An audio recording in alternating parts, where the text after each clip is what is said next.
الحمد لله نحمده ونستعينه ونستغفره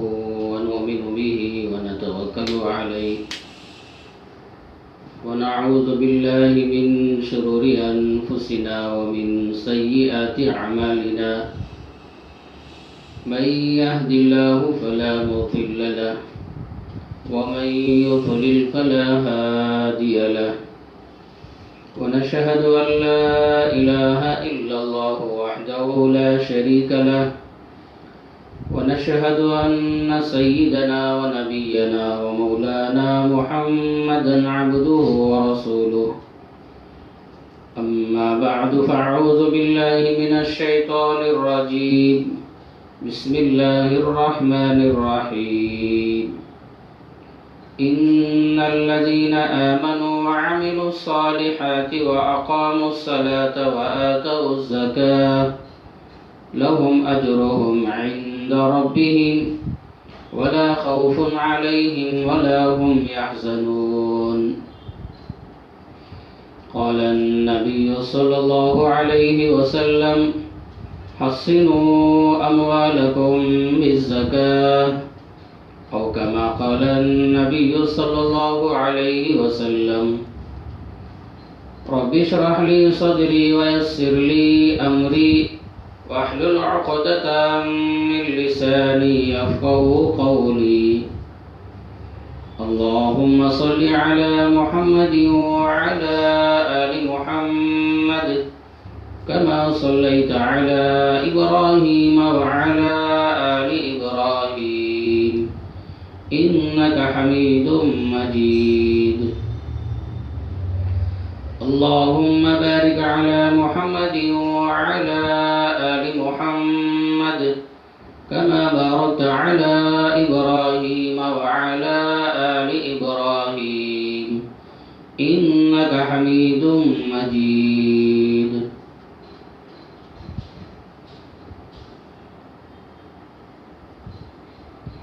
سامعین اکرام اور گھروں میں بیٹھ کر سننے والے میرے بھائیوں اور بہنوں، اللہ جل شانہ ہم سب کی ہدایت کے لیے، کامیابی کے لیے اور رہبری کے لیے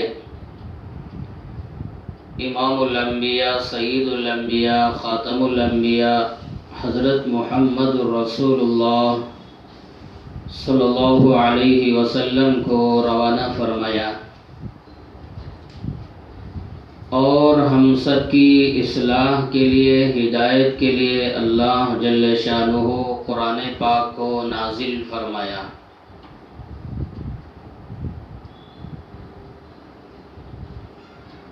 اللہ جل شانہ نے جو دین، جو اسلام اور شریعت ہم سب کے لیے نازل فرمایا،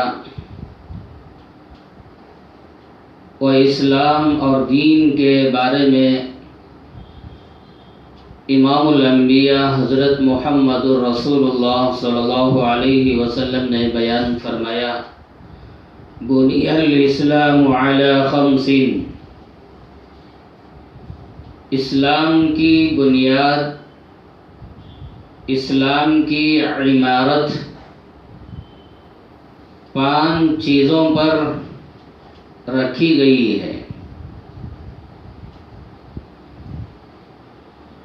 دین کی عمارت 5 ستونوں پر قائم کی گئی ہے۔ سب سے پہلا ستون اللہ کے نبی صلی اللہ علیہ وسلم نے بیان فرمایا، شہادت ان لا الہ الا اللہ وان محمد رسول اللہ، اللہ کے سوا کوئی معبود نہیں، اللہ کے سوا کوئی عبادت کے لائق نہیں، اور حضرت محمد صلی اللہ علیہ وسلم اللہ کے رسول ہیں، اس کی گواہی دینا اور کلمہ شہادت دل سے اقرار کرنا یہ سب سے پہلا ستون ہے۔ آگے بیان فرمایا وَإِقَامِ الصَّلَاةِ، دوسرا ستون نماز ہے، نماز قائم کرنا اور نماز کو اس کے پورے آداب کی رعایت کرتے ہوئے اہتمام کرنا۔ آگے بیان فرمایا وَإِيتَاءِ الزَّكَاةِ، تیسرا ستون زکوٰۃ ادا کرنا، اپنے مالوں کی زکوٰۃ ادا کرنا۔ اور آگے بیان فرمایا والحج، اللہ نے مال دیا ہے، دولت دیا ہے تو حج بیت اللہ کرنا۔ اور پانچواں ستون اللہ کے نبی صلی اللہ علیہ وسلم نے بیان فرمایا وصوم رمضان، رمضان کے روزے رکھنا۔ یہ پانچ ستونوں پر اسلام کی بنیاد، اسلام کی عمارت قائم کی گئی ہے۔ یہ پانچ ستونوں میں سے ایک اہم ترین ستون، ایک اہم ترین پلر اللہ کے نبی صلی اللہ علیہ وسلم نے بیان فرمایا وَإِيتَاءِ الزَّكَاةِ، اپنے مالوں کی زکوٰۃ ادا کرنا۔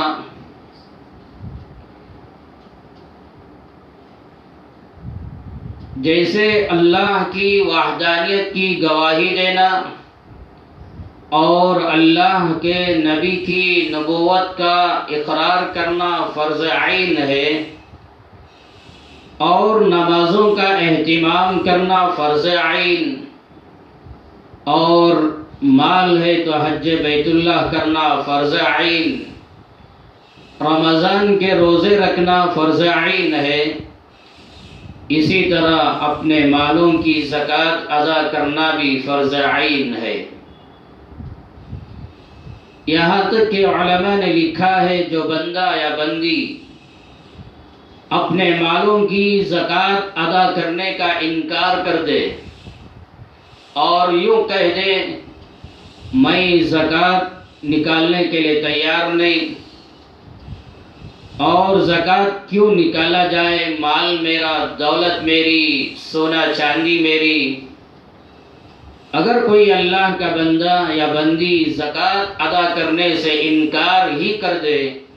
تو علماء نے لکھا ہے وہ مومن بندہ یا مومن بندی کافر ہو جاتے ہیں۔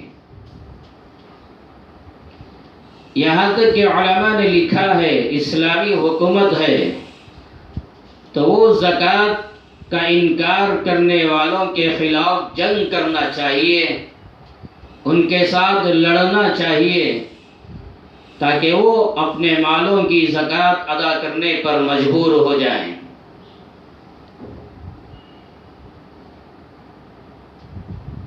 امام الانبیاء حضرت محمد الرسول اللہ صلی اللہ علیہ وسلم کا انتقال ہوا۔ آپ کے انتقال کے بعد جن کے دلوں میں نفاق، جن کے دلوں میں کفر اور جن کا ایمان کمزور بلکہ نفاق تھا، ان لوگوں نے اللہ کے نبی کے انتقال کے بعد زکوٰۃ ادا کرنے سے منع کر دیا، انکار کر دیا۔ تو حضرت ابوبکر صدیق رضی اللہ عنہ ان زکوٰۃ انکار کرنے والوں کے ساتھ جنگ کرنے کا اعلان کر دیا۔ سیدنا عمر فاروق رضی اللہ عنہ نے سوال کیا اور عرض کیا کہ حالات ٹھیک نہیں ہیں، آپ زکوٰۃ کا انکار کرنے والوں کے ساتھ جنگ نہ کریں۔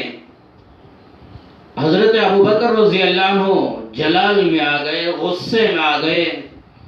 اور فرمایا اے عمر، زمانے جاہلیت میں آپ بڑے بہادر اور بڑے طاقتور، بڑی ہمت والے تھے، اب آپ کے اندر وہ ہمت کیوں نہیں؟ یہاں تک کہ سیدنا ابو بکر رضی اللہ عنہ نے فرمایا کہ میں ضرور زکوٰۃ کا انکار کرنے والوں کے خلاف جنگ کروں گا، کوئی چیز مجھے روک نہیں سکتی، منع نہیں کر سکتی۔ اور آپ نے بیان فرمایا کہ اللہ کی قسم، جو نماز اور زکوٰۃ کے درمیان فرق کریں گے میں ان کے خلاف ضرور جنگ کروں گا۔ جیسے نماز کا کوئی انکار نہیں کر سکتا، اسی طرح کوئی اللہ کا بندہ زکوٰۃ ادا کرنے سے منع نہیں کر سکتا اور زکوٰۃ کا انکار نہیں کر سکتا۔ حضرت عمر فرماتے ہیں رضی اللہ عنہ، حضرت ابو بکر رضی اللہ عنہ کی یہ ہمت اور آپ کا یہ حوصلہ اور آپ کا یہ جذبہ دیکھ کر مجھے بھی شرح صدر ہو گیا اور میرے دل میں بھی یہ بات آ گئی کہ زکوٰۃ اور نماز کے درمیان فرق نہیں کیا جا سکتا۔ تو زکوٰۃ کی اہمیت کا احساس اپنے دلوں میں پیدا کرنا چاہیے اور دل کے کسی بھی حصے میں ہرگز یہ بات پیدا نہیں ہونا چاہیے کہ مال میرا، دولت میری، سونا چاندی میرا، میں زکوٰۃ کیوں ادا کروں؟ قرآن پاک میں بے شمار جگہوں میں جہاں اللہ نے مال خرچ کرنے کا حکم دیا اور مال خرچ کرنے کی ترغیب دلائی، انہی آیتوں میں، انہی جگہوں میں اللہ نے یہ بیان فرمایا کہ مال میں نے دیا ہے، دولت میں نے دی ہے، جو مال میں نے دیا اس مال میں سے خرچ کرو۔ وَمِمَّا رَزَقْنَاهُمْ يُنْفِقُونَ۔ اس طرح کی بے شمار آیتیں ہیں، الگ الگ آیتیں ہیں۔ ان آیتوں میں اللہ نے ایک ہی چیز بیان فرمایا، جو مال میں نے دیا ہے، جو دولت میں نے دی ہے، جو سرمایہ میں نے دی ہے، اس میں سے خرچ کرو۔ تو اللہ نے اپنے بندوں کا یہ ذہن بنا دیا، میرے بندو تم اپنی صلاحیت کی بنیاد پر، اپنی چالاکی کی بنیاد پر اور اپنی ہوشیاری کی بنیاد پر مال حاصل نہیں کرتے، دولت حاصل نہیں کرتے، بلکہ میں دینے والا ہوں مال، میں دینے والا ہوں دولت، اس لیے میں جو دیا ہوں اس میں سے خرچ کرو۔ تو اپنے مالوں کی زکوٰۃ ادا کرنا چاہیے۔ بخاری شریف کا 6واں پارہ ہے، ترمذی میں، ابو داؤد میں، مسلم میں یہ روایت موجود ہے۔ سیدنا معاذ بن جبل رضی اللہ عنہ بیان فرماتے ہیں، اللہ کے نبی صلی اللہ علیہ وسلم نے مجھے یمن کا گورنر، یمن کا حاکم بنا کر، یمن کا چیف جسٹس بنا کر روانہ کیا، اور جب روانہ کر رہے تھے اللہ کے نبی صلی اللہ علیہ وسلم نے مجھ سے بیان فرمایا، اے معاذ یمن جا رہے ہو، یمن میں یہودی رہتے ہیں، عیسائی رہتے ہیں، ان لوگوں کے پاس جا کر سب سے پہلا کام یہ کرو، ادعوہم الی شہادت ان لا الہ الا اللہ وانی رسول اللہ، ان لوگوں کو سمجھاؤ کہ اللہ کے سوا کوئی معبود نہیں، اللہ کے سوا کوئی عبادت کے لائق نہیں، اور میں اللہ کا رسول ہوں، اللہ کا پیغمبر ہوں، میری نبوت کا ان کو دعوت دینا۔ جب وہ لوگ کلمہ شہادت کا اقرار کر لیں، اللہ کی وحدانیت کا اقرار کر لیں اور میری نبوت کا اقرار کر لیں، جب وہ کلمہ طیبہ، کلمہ شہادت دل کی گہرائیوں سے پڑھنے والے بن جائیں، پھر اللہ کے نبی صلی اللہ علیہ وسلم نے فرمایا فَإِنْهُمْ أَطَاعُوا لِذَلِكَ فَأَعْلِمُهُمْ أَنَّ اللَّهَ افْتَرَضَ عَلَيْهِمْ 5 صلوات كل يوم وليلة في كل يوم وليلة۔ اللہ کے نبی صلی اللہ علیہ وسلم نے بیان فرمایا، اس کے بعد آپ کی یہ ذمہ داری بنتی ہے کہ ان لوگوں کو اس بات کی گواہی دو کہ اللہ نے تم پر دن میں، رات میں 5 مرتبہ نمازوں کو فرض قرار دیا ہے۔ جب بندہ یا بندی کلمہ کا اقرار کر لیں، اللہ کی وحدانیت اور اللہ کی نبوت کا اقرار کر لیں، تو ان کو چاہیے کہ دن اور رات 5 مرتبہ نمازوں کا اہتمام کریں۔ نمازیں ان پر فرض قرار دے دی گئی تو دوسرے نمبر پر نمازوں کی دعوت دینا۔ نماز پڑھنا فرض عین ہے، رمضان ہو یا غیر رمضان، جمعہ ہو یا غیر جمعہ، دن ہو یا رات، نماز کا وقت آ جائے تو آپ نے بیان فرمایا نمازوں کا اہتمام کرو کہ اللہ نے تم پر نماز فرض قرار دیا ہے۔ افترض علیہم 5 صلوات فی کل یوم و لیلہ، اللہ کے نبی نے صاف بیان فرمایا دن اور رات میں اللہ نے تم پر نماز 5 وقت کی فرض قرار دیا ہے۔ تو اللہ کے نبی صلی اللہ علیہ وسلم نے بیان فرمایا کہ نمازوں کی دعوت دو۔ جب یمن میں رہنے والے نمازوں کا بھی اہتمام کر لیں تو آگے بیان فرمایا فَإِنْهُمْ أَطَاعُوا لِذَلِكَ، جب وہاں کے اللہ کے بندے اور بندیاں نمازوں پر آ جائیں، نمازوں کا اہتمام کرنے لگیں، فَأَعْلِمْهُمْ أَنَّ اللَّهَ افترض عَلَيْهِمْ صَدَقَةً فِي أَمْوَالِهِمْ، اے معاذ پھر ان لوگوں کو اس بات کی دعوت دو کہ اللہ نے تمہارے مالوں میں تم پر صدقہ اور زکوٰۃ کو فرض قرار دیا ہے۔ اللہ کے نبی صلی اللہ علیہ وسلم نے یہاں پر صدقہ کا لفظ استعمال فرمایا، یہاں زکوٰۃ مراد ہے۔ تو آپ نے بیان فرمایا کہ اللہ نے تمہارے مالوں میں تم پر زکوٰۃ کو فرض قرار دیا ہے، اپنے مالوں کی زکوٰۃ ادا کرو اور ان سے یوں کہو کہ تؤخذ من اغنیائہم وترد فی فقرائہم، تم مالداروں سے تمہارے مالوں میں سے زکوٰۃ لے کر، صدقہ لے کر تمہارے غریبوں میں، تمہارے محتاجوں میں، تمہارے مسکینوں میں اور تمہارے بیواؤں میں ہم یہ تقسیم کرنے والے ہیں۔ تو تمہارے مال میں سے مال لے کر تمہارے جو ضرورت مند ہیں ان میں ہم تقسیم کرنے والے ہیں۔ تو اللہ کے نبی صلی اللہ علیہ وسلم نے تیسرے نمبر پر بیان فرما دیا کہ تم پر اللہ نے زکوٰۃ کو فرض قرار دیا ہے، اس کی دعوت دینا، لوگوں کا ذہن بنانا۔ یہ صرف یمن والوں کے لیے حکم نہیں تھا بلکہ یمن والے لوگوں کے واسطے سے اللہ کے نبی صلی اللہ علیہ وسلم نے پوری امت کو یہ پیغام سنایا ہے۔ دنیا کے چپے چپے میں اللہ کے نبی نے یہ پیغام پہنچایا ہے۔ دنیا کے کسی بھی کنارے میں ہو، کسی بھی محلے میں، گاؤں میں رہتے ہو، اگر اللہ نے مال دے دیا ہے، دولت دے دیا ہے تو بیان فرمایا تم اپنے مالوں میں سے زکوٰۃ ادا کرنا، اللہ نے تم پر فرض قرار دیا ہے۔ تو اس روایت سے بھی پتہ چلا زکوٰۃ ادا کرنا فرض عین ہے۔ بخاری شریف میں، مسلم میں روایت ہے، سیدنا ابو ہریرہ رضی اللہ عنہ روایت فرماتے ہیں دیہات کے رہنے والے ایک صحابی اللہ کے نبی صلی اللہ علیہ وسلم کی خدمت میں حاضر ہوئے اور عرض کیا دلنی علی عمل اذا عملته دخلت الجنہ، یا رسول اللہ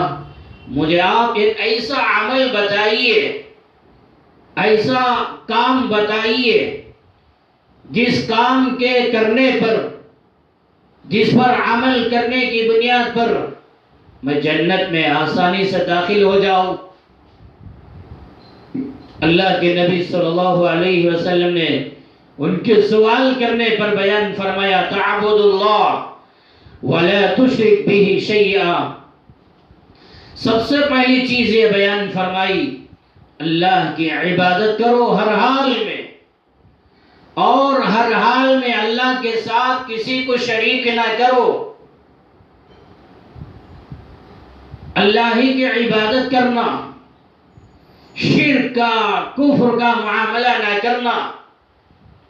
اور آگے بیان فرمایا وَتُقِيمُ الصَّلَاةَ الْمَكْتُوبَةَ، اللہ نے جو نمازیں فرض قرار دیا ہے ان نمازوں کا اہتمام کرو، ان نمازوں کی پابندی کرو۔ اور آگے اللہ کے نبی صلی اللہ علیہ وسلم نے بیان فرمایا وَتُؤَدِّي الزَّكَاةَ الْمَفْرُوضَةَ،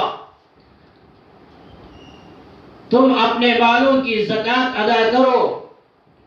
جو زکوٰۃ ادا کرنا اللہ نے تم پر فرض قرار دیا ہے وہ فرض کی ہوئی زکوٰۃ ضرور ادا کرو۔ اور آگے بیان فرمایا وَتَصُومُ رَمَضَانَ، اور رمضان کے روزے رکھو۔ یہ چند باتیں اللہ کے نبی صلی اللہ علیہ وسلم نے وہ دیہات کے رہنے والے صحابی کے سامنے بیان فرمایا کہ یہ عمل کرو، ان اعمال کی پابندی کرو۔ وہ صحابی کہنے لگے والذی نفسی بیدہ لا ازید علی ھذا، قسم ہے اس ذات کی جس کے قبضے میں میری جان ہے، ان اعمال پر رتی برابر ذرہ برابر میں اضافہ نہیں کروں گا۔ یا رسول اللہ، جن اعمال کی آپ نے مجھے دعوت دی ہے ضرور عمل کروں گا، میں اضافہ نہیں کروں گا۔ ایک روایت میں یہ بھی انہوں نے بیان کیا کہ ان اعمال میں کمی بھی نہیں کروں گا، نہ زیادتی نہ کمی، آپ جتنے اعمال بتائیں ضرور عمل کروں گا۔ اس موقع پر اتنے ہی اعمال فرض قرار دیے گئے تھے۔ اس وقت تک حج کرنا فرض نہیں تھا، اس لیے آپ نے بیان نہیں کیا۔ تو بہرحال اس موقع پر جن اعمال کو کرنا فرض تھا انہی اعمال کو اللہ کے نبی نے بیان فرمایا۔ تو وہ صحابی نے یہی جواب دیا یا رسول اللہ، ان اعمال میں نہ کمی کروں گا نہ زیادتی کروں گا، یا یہ کہ یا رسول اللہ اب میں اپنے سوال پر زیادتی نہیں کروں گا، کوئی اور سوال نہیں کروں گا۔ جب وہ صحابی نے اپنے دل کی گہرائیوں سے یہ جواب دیا کہ میں ضرور ان اعمال کی پابندی کروں گا، اللہ کے نبی صلی اللہ علیہ وسلم نے اس صحابی کے دل کے جذبے کو دیکھ کر، ان کے اخلاص کو دیکھ کر، اور ان کی فکر، ان کے تڑپ کو دیکھ کر، ان کے خلوص کو دیکھ کر اللہ کے نبی صلی اللہ علیہ وسلم نے صحابہ سے بیان فرمایا من سرہ ان ینظر الی رجل من اہل الجنہ فلینظر الی ھذا، دنیا ہی میں جو کسی جنتی آدمی کو دیکھنا چاہے تو یہ آدمی کو دیکھ لے، یہ جنتی آدمی ہے۔ کتنی بڑی بشارت سنائی، دنیا ہی میں کسی جنتی آدمی کو دیکھنا چاہے اس آدمی کو دیکھ لے کہ جنتی آدمی ہے۔ تو اس روایت میں اللہ کے نبی نے بیان فرمایا وَتُؤَدِّي الزَّكَاةَ الْمَفْرُوضَةَ، اللہ نے جن مالوں میں جتنی زکوٰۃ فرض قرار دیا ہے وہ زکوٰۃ ادا کرنا تمہاری ذمہ داری ہے، تم پر فرض عین ہے۔ تو اس روایت سے بھی پتہ چلا کہ اللہ نے مال دے دیا ہے، دولت دے دیا ہے، سونے چاندی کے مالک بن گئے ہیں، اور اتنا مال تک پہنچ گئے ہیں، اتنا نصاب تک پہنچ گئے ہیں،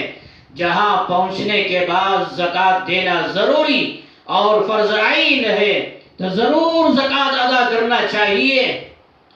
ایک روایت میں اللہ کے نبی صلی اللہ علیہ وسلم نے بیان فرمایا تمہارے اسلام، تمہارے دین کی تکمیل اس میں ہے ان تؤدوا زکاة اموالکم، کہ تم اپنے مالوں کی زکوٰۃ ادا کرو۔ جو بندہ یا بندی اپنے مالوں کی زکوٰۃ ادا کرتے ہیں تو سمجھ لینا چاہیے تمہارا دین مکمل ہو رہا ہے، تمہارا اسلام کی تکمیل ہو رہی ہے۔ جو بندہ یا بندی اپنے مالوں کی زکوٰۃ ادا نہ کرے تمہارا دین کامل کہاں ہوگا، تمہارا اسلام کامل کہاں ہوگا۔ اللہ کے نبی صلی اللہ علیہ وسلم نے امت کو ترغیب دلائی حسنوا اموالکم بالزکاۃ، میری امت کے لوگوں تم اپنے مالوں کی زکوٰۃ ادا کر کے اپنے مالوں کی حفاظت کرو۔ اللہ کا جو بندہ یا بندی اپنے مالوں کی زکوٰۃ ادا کرتے ہیں گویا ان کا مال محفوظ ہو جاتا ہے۔ اسی لیے ایک روایت میں اللہ کے نبی صلی اللہ علیہ وسلم نے بیان فرمایا ما تلف مال فی بر ولا بحر الا بحق الزکاة،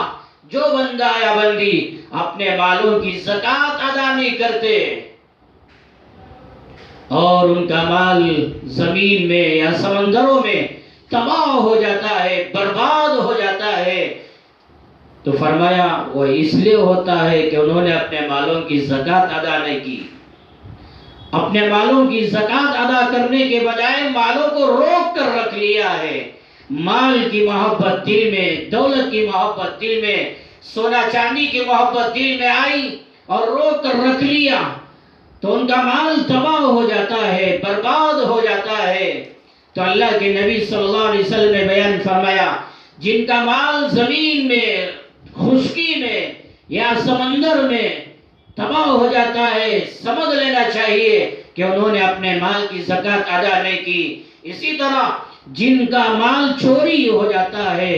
اور جن کا سونا چاندی زیورات چوری ہو جاتے ہیں، ان کے دلوں میں یقین ہونا چاہیے کہ ہم نے اپنے مالوں کی زکوٰۃ ادا نہیں کی، اس لیے چوری ہو گیا۔ اگر اللہ کا بندہ یا بندی صحیح معنوں میں اپنے سونا چاندی، اپنے مالوں کی زکوٰۃ ادا کر لے، تمہارے مالوں کی حفاظت کرنا یہ اللہ کی ذمہ داری ہے۔ تو اللہ کے نبی صلی اللہ علیہ وسلم نے بیان فرمایا اپنے مالوں کی زکوٰۃ ادا کر کے اپنے مالوں کی حفاظت کرو۔ ایک روایت میں اللہ کے نبی صلی اللہ علیہ وسلم نے بیان فرمایا اپنے مالوں کی زکوٰۃ ادا کر کے اپنے مال کے شر سے اپنے آپ کو بچاؤ۔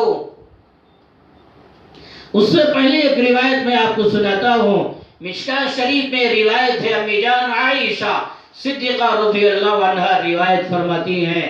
اللہ کے نبی صلی اللہ علیہ وسلم نے بیان فرمایا ما خالطت الزکاة مالا قط الا اہلکتہ، اللہ کا جو بندہ یا بندی اپنے مال میں اپنے مالوں کی زکوٰۃ ادا نہیں کرتے اور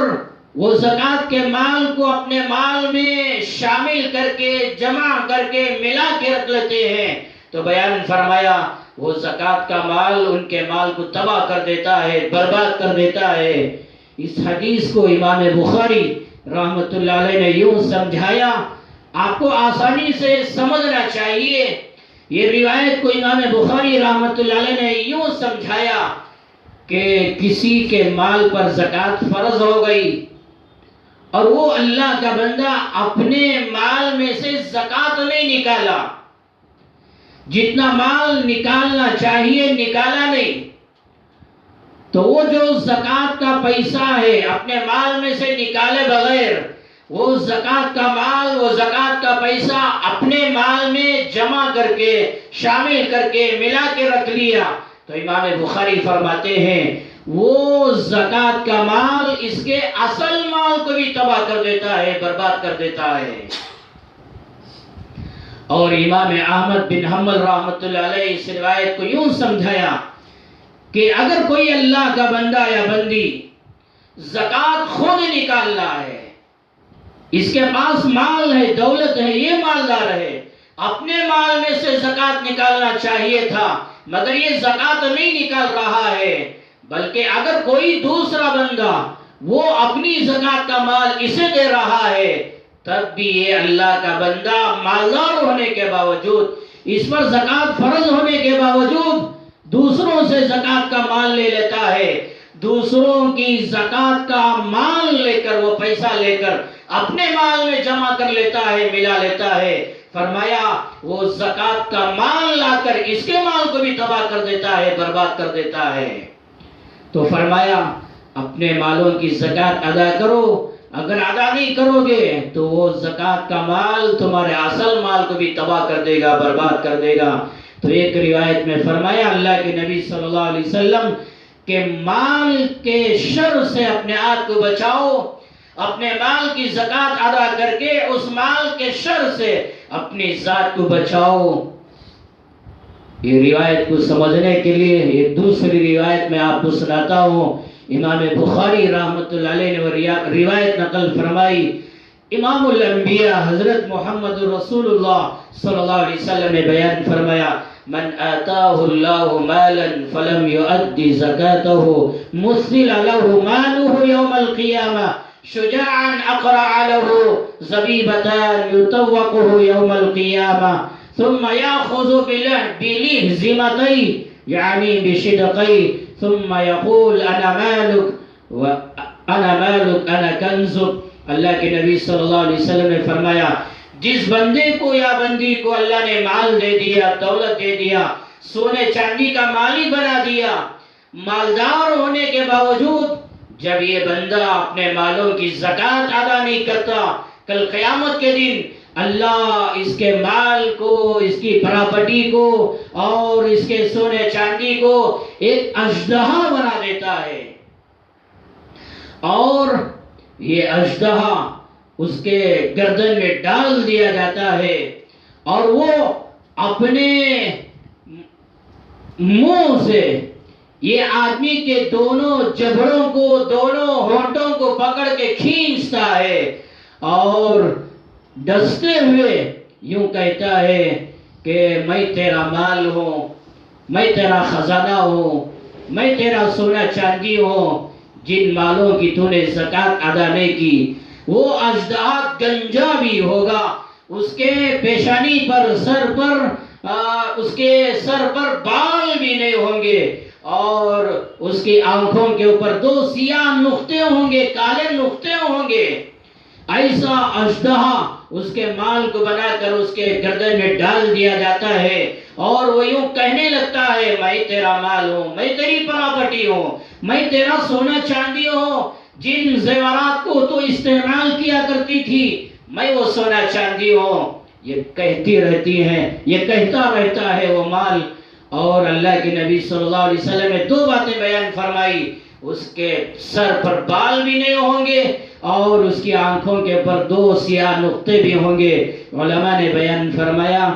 وہ اس کے سر پر بال کیوں نہیں ہوں گے؟ زہریلا پن ہونے کی نشانی ہے. جس اژدہے کے اندر جتنا زیادہ زہر ہوتا ہے اس کے سر کے اوپر بال نہیں ہوتے، زہر کی وجہ سے اس کے سر کے بال گر جاتے ہیں، جھڑ جاتے ہیں. اور بیان فرمایا جس اژدہے کے آنکھوں کے اوپر 2 سیاہ نقطے ہوتے ہیں اس کی عمر، اس کی زندگی لمبی ہونے کی نشانی ہے. تو اللہ کے نبی صلی اللہ علیہ وسلم نے بیان فرمایا جو اژدہا تمہارے گردنوں میں ڈال دیا جاتا ہے وہ زہریلا بھی ہوگا اور اس کی عمر، اس کی زندگی بڑی طویل بھی ہوگی. کیا حال ہوگا، کیا انجام ہوگا میدان محشر میں کہ ان کا مال، ان کی دولت، ان کا وہ سونا چاندی جن مالوں کی زکوٰۃ ادا نہیں کیے اژدہا بنا کر ان کے گردنوں میں ڈال دیا جاتا ہے. کلام پاک کا 10واں پارہ سورہ توبہ میں اللہ نے بیان فرمایا جن مالوں کی تم زکوٰۃ ادا نہیں کرو گے ان مالوں کو کل قیامت کے دن جہنم میں گرم کر کے، تپا کے تمہاری پیشانیوں پر، تمہارے بازوؤں پر، تمہاری پیٹھ پر داغا جائے گا. یوم یحمى علیہا فی نار جہنم فتکوی بہا جباہہم وظہورہم. اور اللہ بیان فرمائے گا میرے بندو چکھو یہ عذاب جس کا تم انکار کیا کرتے تھے، جن مالوں کی تم زکوٰۃ ادا نہیں کیا کرتے تھے. اس لیے میرے بھائیوں اور گھروں میں بیٹھ کر سننے والی میری ماؤں اور بہنوں، آپ کے دلوں میں احساس ہونا چاہیے کہ اللہ ہی نے مال دیا ہے، اللہ ہی نے دولت دی ہے. جب اللہ ہی نے دیا ہے تو وہ مالوں کی زکوٰۃ ادا کرنا چاہیے، اور زکوٰۃ فرض سمجھ کر غریبوں کو ان کا حق وہ ادا کرنا چاہیے. اس لیے زکوٰۃ ادا کرنا فرض عین ہے. فرض عین کا احساس اپنے دلوں میں پیدا کرو. جیسے نماز کسی حال میں معاف نہیں ہے، روزہ رکھنا معاف نہیں ہے، اللہ نے مال دے دیا ہے تو حج کرنا ضروری ہے. اسی طرح زکوٰۃ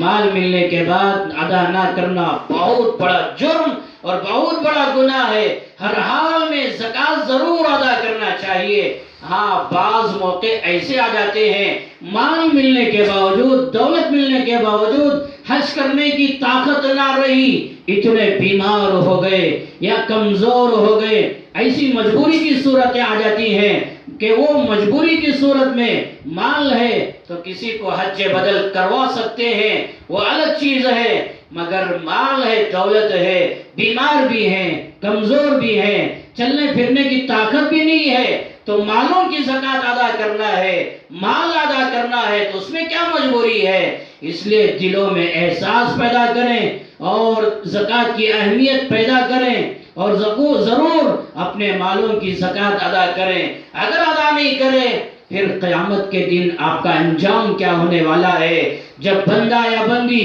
اپنے مالوں کی زکوٰۃ ادا نہیں کرتے پھر دنیا میں آفتیں، دنیا میں مصیبتیں، دنیا میں بلائیں، قحط سالی کا نزول شروع ہو جاتا ہے۔ آج بھی کتنے اللہ کے بندے مالدار ہونے کے باوجود، کروڑ پتی ہونے کے باوجود، سونا چاندی کے مالک ہونے کے باوجود اپنی زکوٰۃ، اپنے مالوں کی زکوٰۃ ادا نہیں کرتے۔ ان کو ڈرنا چاہیے، خوف محسوس کرنا چاہیے کہ کل قیامت کے دن کہیں ایسا نہ ہو کہ وہ آپ کا مال آپ کے لیے وبال جان بن جائے اور جہنم میں جانے کا ذریعہ بن جائے۔ اس لیے بڑی خوشی کی بات بھی ہے کہ لاک ڈاؤن چل رہا تھا اور گھروں میں بند تھے، رمضان سے پہلے بہت سارے بندے، بے شمار بندے رمضان آنے سے پہلے اپنی زکاتوں کو ادا کر کے دوسروں کا حق ادا کیا۔ اسی طرح جن اللہ کے بندوں نے زکات ادا نہیں کیا، رمضان کے مہینے میں ضرور اپنے مالوں کی زکات ادا کریں۔ اسی طرح جہاں اللہ نے مال خرچ کرنے کی ترغیب دلائی اور حکم دیا، ترغیب بھی دلائی، اور بعض موقعوں پر، بعض جگہوں پر حکم دیا، قانون بیان کیا کہ ضرور ادا کرنا چاہیے، اسی طرح حدیثوں میں اللہ کے نبی صلی اللہ علیہ وسلم نے جہاں خرچ کرنے کا حکم دیا وہیں پر اللہ کے نبی صلی اللہ علیہ وسلم نے خرچ کرنے کی ترغیب بھی دلائی۔ ایک روایت میں اللہ کے نبی صلی اللہ علیہ وسلم نے بیان فرمایا، السخی قریب من اللہ، قریب من الجنہ، قریب من الناس، بعید من النار۔ خرچ کرنے والا اللہ کے قریب ہو جاتا ہے، خرچ کرنے والا جنت کے قریب ہو جاتا ہے، اور خرچ کرنے والا لوگوں کے قریب ہو جاتا ہے۔ لوگ خرچ کرنے والے کو دیکھ کر محبت کرنے والے لگتے ہیں اور خرچ کرنے والوں کے قریب ہو جاتے ہیں،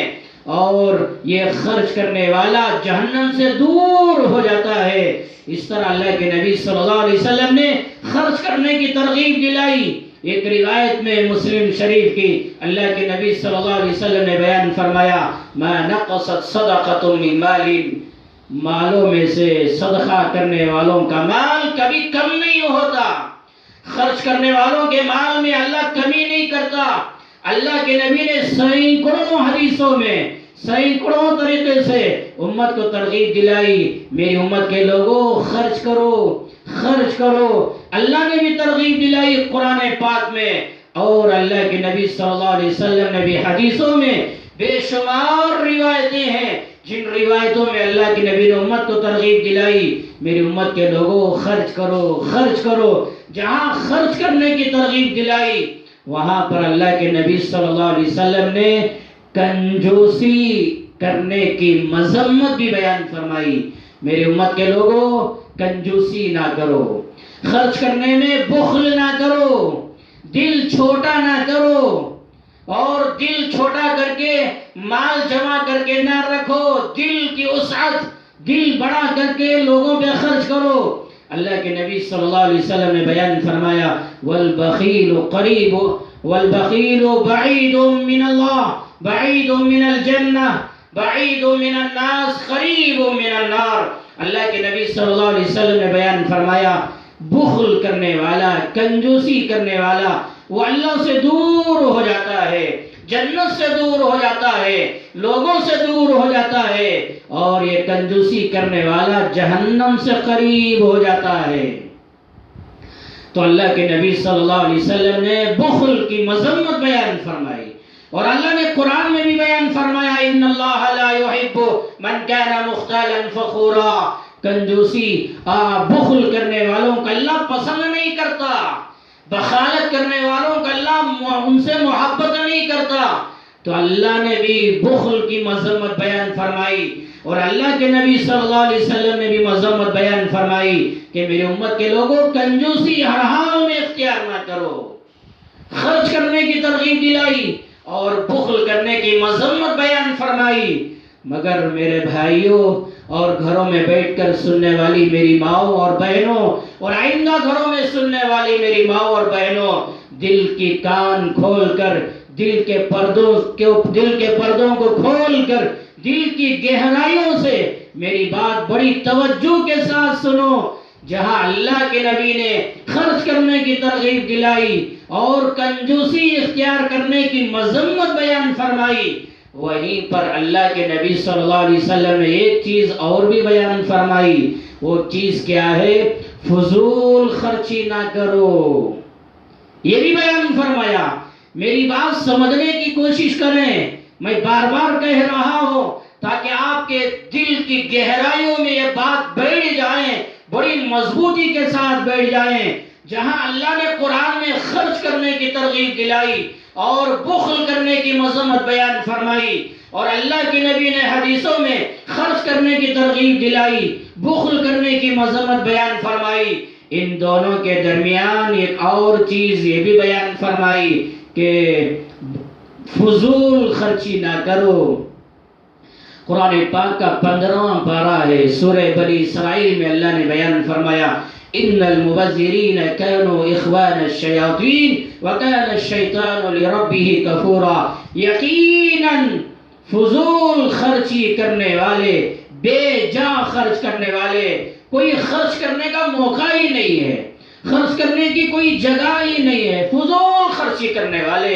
اور بے جگہوں پر خرچ کرنے والے، بے موقعوں پر خرچ کرنے والے، اللہ نے بیان فرمایا یہ بے جا فضول خرچ کرنے والے یہ شیطان کے بھائی ہیں۔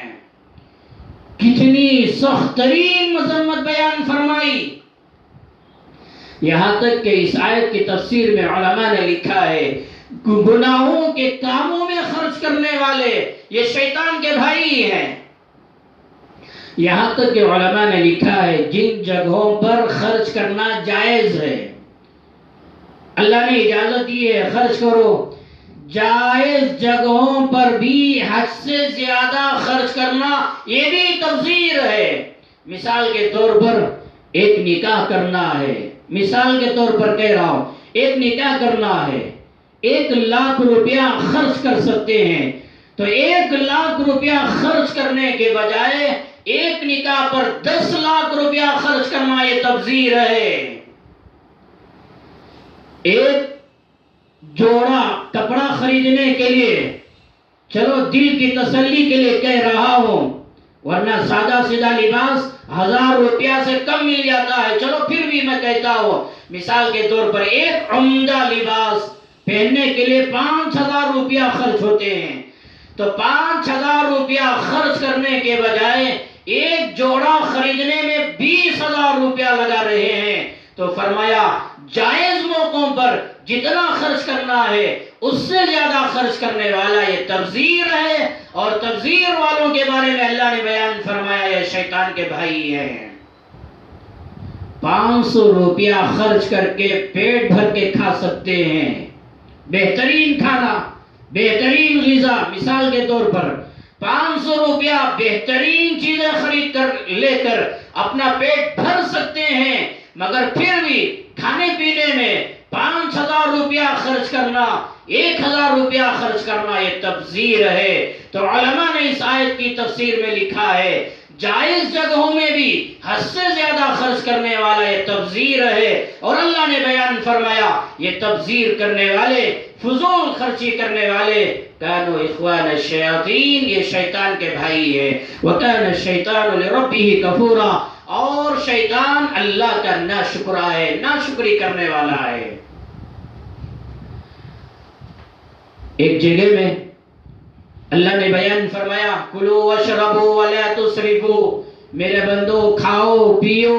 کئی جگہ اللہ نے بیان فرمایا۔ 8ویں پارے میں 2 جگہ بیان فرمایا کلوا واشربوا ولا تسرفوا، کھاؤ پیو۔ جہاں اللہ نے کھانے کا حکم دیا، پینے کا حکم دیا،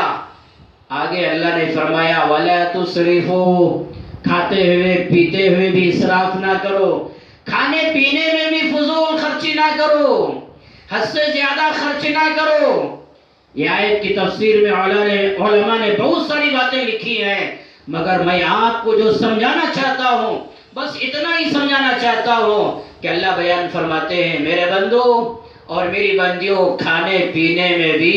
حد سے زیادہ، کہ جتنا کھانا ہے حد سے زیادہ کھانا، جتنا پینا ہے حد سے زیادہ پینا، یہ بھی اسراف ہے۔ اللہ نے منع کر دیا کہ ایسا نہ کرو۔ ایک مثال دیتا ہوں، اللہ کے نبی صلی اللہ علیہ وسلم نے بیان فرمایا ایک دانہ نیچے گر جائے تو آپ نے بیان فرمایا وہ بھی اٹھا کر کھاؤ۔ ایک دانہ